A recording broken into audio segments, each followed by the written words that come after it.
ಬೆನ್ನಲ್ಲೇ ಕಾಂಗ್ರೆಸ್ ಶಾಸಕಾಂಗ ಪಕ್ಷದ ಸಭೆಯನ್ನ ಕರೆಯೋದಕ್ಕೆ ತೀರ್ಮಾನವನ್ನ ಮುಖ್ಯಮಂತ್ರಿಗಳು ಕೈಗೊಂಡಿದ್ದಾರೆ. ಪವರ್ ಶೇರಿಂಗ್ ಲೆಕ್ಕಾಚಾರದ ಬೆನ್ನಲ್ಲೇ ಕಾಂಗ್ರೆಸ್ ಶಾಸಕಾಂಗ ಪಕ್ಷದ ಸಭೆಯಲ್ಲಿ ಶಕ್ತಿ ಪ್ರದರ್ಶನ ಆಗುತ್ತಾ?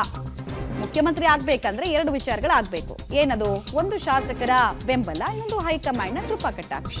ಸೊ ಇಲ್ಲಿ ಅದೆಲ್ಲ ಓಪನ್ ಆಗಿ ಕಾಣಿಸುತ್ತಾ ಅನ್ನೋದು ಪ್ರಶ್ನೆ. ಸಚಿವರ ಜೊತೆಗೆ ಶಾಸಕರು ಧ್ವನಿಗೂಡಿಸಿದ್ರೆ ಸಭೆಯ ದಿಕ್ಕು ಬದಲಾಗ್ಬಿಡುತ್ತಾ? ಎರಡು ಬಣ್ಣಗಳ ನಡುವೆ ಬಲಾಬಲ ಪ್ರದರ್ಶನದ ವೇದಿಕೆ ಆಗ್ಬಿಡುತ್ತಾ ಇದು? ಈಗಾಗಲೇ ಡಿಕೆಶಿ ವಿರುದ್ಧ ಬಹಿರಂಗವಾಗಿ ಪರೋಕ್ಷವಾಗಿ ಗರಂ ಆಗಿದ್ದಾರೆ ಕೆಲ ಸಚಿವರು.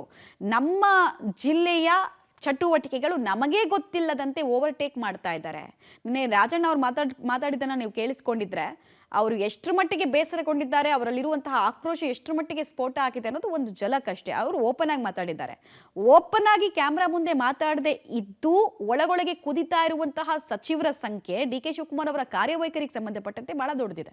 ಸತೀಶ್ ಜಾರಕಿಹೊಳಿ ಫಾರ್ ಎಕ್ಸಾಂಪಲ್, ಆ ಸಿಟಿ ರವಿ ಕೇಸ್ ಆದಾಗ ಏನು ಹೇಳಿದ್ರು ಸತೀಶ್ ಜಾರಕಿಹೊಳಿ ಅವರು? ಯಾವಾಗ ಸಿಟಿ ರವಿ ಅವ್ರನ್ನ ಅರೆಸ್ಟ್ ಮಾಡ್ತಾರೆ ಅವ್ರನ್ನ ಕೋರ್ಟಿಗೆ ಡೈರೆಕ್ಟ್ ಆಗಿ ಪ್ರೊಡ್ಯೂಸ್ ಮಾಡ್ಬೋದಾಗಿತ್ತಲ್ಲ, ಹಿಂಗೆ ಯಾಕೆ ಮಾಡಿದ್ರು ಗೊತ್ತಿಲ್ಲ ಅಂತೆಲ್ಲ ಹೇಳಿದ್ರು.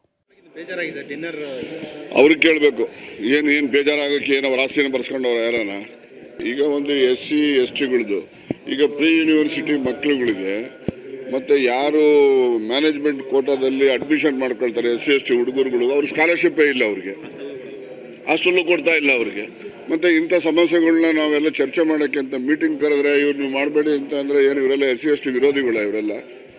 ಅವೆಲ್ಲ ಭಾಳ ದಿವಸ ನಡೆಯೋದಿಲ್ಲ. ಡಿನ್ನರ್ ಪಾರ್ಟಿ ಕ್ಯಾನ್ಸಲ್ ಎಲ್ಲಿ ಆಗಿದೆ ಯಾರೇ ಹೇಳಿದವರು, ಮುಂದೂಡಿದೀವಿ ಅಷ್ಟೇ. ಕ್ಯಾನ್ಸಲ್ ಕೇಂದ್ರದ ಕಾಂಗ್ರೆಸ್ ಹೈಕಮಾಂಡ್ ಅವರು ಅದನ್ನು ಗೊಂದಲ ಈಗಾಗಲೇ ಮೊನ್ನೆ ಆಗಿರೋ ಡಿನ್ನರ್ ಇದ್ರ ಬಗ್ಗೆ ನಡೀತಾ ಇದೆ. ಆ ಗೊಂದಲದ ಜೊತೆಲಿ ಇನ್ನೊಂದು ಗೊಂದಲ ಪ್ರಾರಂಭ ಆಗೋದು ಬೇಡ, ಅದನ್ನು ನೀವು ಮುಂದೂಡಬೇಕು ಅಂತ ಹೇಳಿದ್ರು, ಅದರಿಂದ ಮುಂದೂಡಿದ್ದಾರೆ ಅಷ್ಟೇ.